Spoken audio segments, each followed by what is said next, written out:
Hello guys, for today's video ay nagpaturo nga pala ako sa kaibigan ko na mage user at si Kagura ang main hero niya.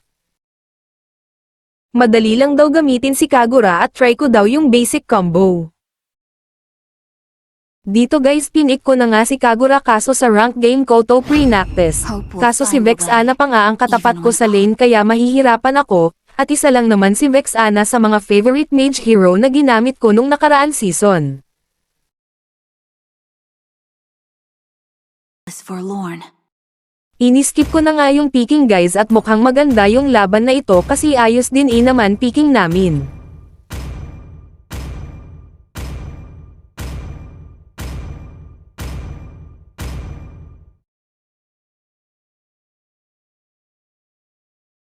Welcome to Mobile Legends!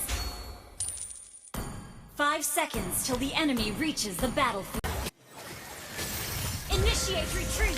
Dito guys sa early pa lang napitas na yung tank namin hahaha. Ally has been slain. Pag level 4 ko trinay ko nga mag-combo kaso palpak pa nga sa una.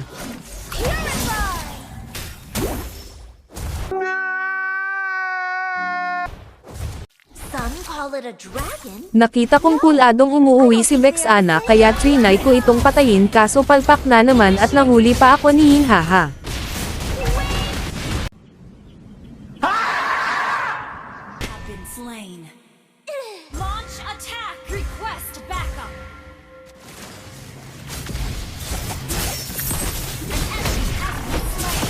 Habang nagkakabardigulan yung tatlo ay nakita ko si Vexana free hit lang at gusto pa nitong tumakas kaso nawala ito sa mapa. Launch attack! Under attack! But I feel like Grabe nga pala yung mga set dito ni Atlas, panoorin nyo kung paano niya ako napahanga.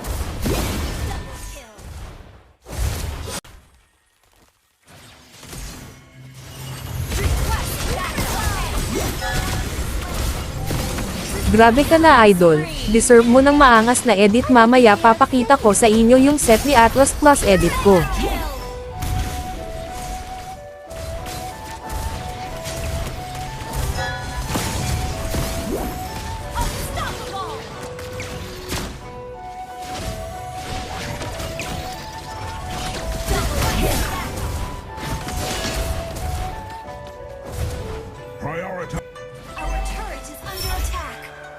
Feel the surge of the oceans.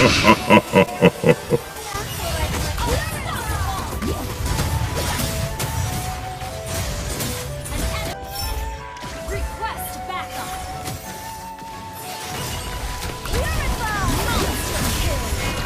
Initiate retreat! Is not ready.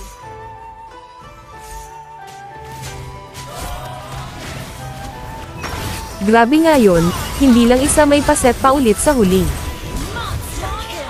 Double kill! Double kill!